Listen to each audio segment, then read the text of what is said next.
Alright, YouTube. Here's a video on my 93 Bayou. I've been asked by a few different people on a couple of different comments and channels about how I did my lift kit on the front end of this. Well, right now, what I did was I took a 2-inch plate, 2.5-inch plate, welded it in place from center to center on each hole. It's a 1/4 inch. I got a gusset here. When this is done, I'm actually going to be putting a plate here that connects over and welds in properly. This was just to ride it through the season to see if I was going to have any axle issues or anything like that. So far it rode really good. We took it on some pretty hardcore trails. I kept up with my buddy's 550. Kept up with a 450 Foreman, everything this year, and actually went a lot more places than they could go, believe it or not. This bike's actually been fantastic. I haven't had any issues with it.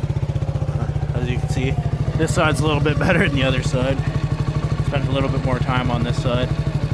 But essentially I'm going to be putting a plate across here, welding it in. I slightly angled the struts out a little bit more to give them a little bit better of an angle of travel, though it also limits its ability to sink down as well, so that you're not dealing with too much axle slippage. So it's kind of a more rigid ride up front, but hey, I'd rather it be more rigid than falling apart. Sorry, you can barely hear me over the exhaust here. I'm going to be doing the same thing on these rear shackles. I'm actually going to be cutting these ones off, mounting a piece of flat stock on here that's 2 inches high, and then re-welding those on top of the flat stock. It gets welded to the top of the axle. I'd rather it be something like that than some silly little shackle thing up top that high lifter sells, because that's actually a really dangerous setup if you ask me. Especially on something like this, which is a semi-independent rear suspension. It's not just a single mono swing arm on it, right? Bike actually it's cold, as you guys can tell. I just started the thing 5 minutes ago in the cold. Still doesn't even want to rev up without the choke on.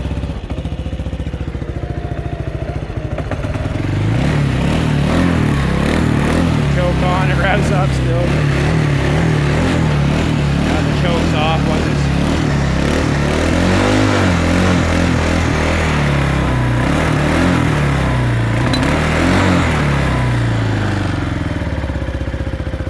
Like most of these bayous, she does not like cold. For some reason, that first 10-15 minutes of the morning, she will not run without the choke on. But it's 27-inch ITP 589s. On the internet, for some reason, everybody says these things are light, so I picked them up. I weighed them out. With this rim and the rubber, this tire actually comes in at about 47 pounds. You can get yourself a set of 33s that are actually lighter than these, and the machine might turn them better. But I kind of doubt it because of how much of a gear reduction it would also, or how much gear you would need to put into the bike to be able to get that done. All in all, bike's in great shape.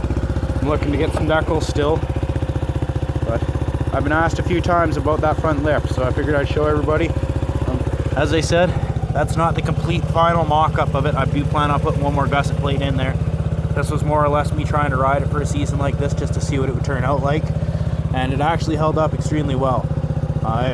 It rides just as smooth as it did out of the factory, and it's been a fantastic bike. It's my LED headlights. They do work. They're flickery right now because we all know how LEDs work when it's... There you go. I went with the round pods because I figured they actually look a bit better than the square lights. I find it gives it a little bit more of a mean look in the front. Yes, I do have a car battery mounted on the front of it. That's to power that winch and to start the bike, because for some reason it just does not like keeping these ATV batteries charged. I've gone with 2 of them so far in this bike, and it kills them both. So, yeah, I can hook that car battery up and it does... Oops. Sorry guys. Bike's honestly probably out of gas.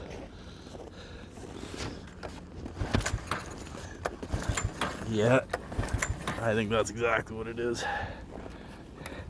Hasn't been started in a couple of months, to be honest. Yeah, I got it on reserve and I'm below the petcock line in the tank. So I'm out of gas. But just wanted to show everybody that's what she runs like. She runs fucking good. It's a good bike. Hope everybody out there enjoys the video, and give me a like and maybe a subscribe, because you know Living on 9 subscribers isn't a fun time. Have a good one. Bye.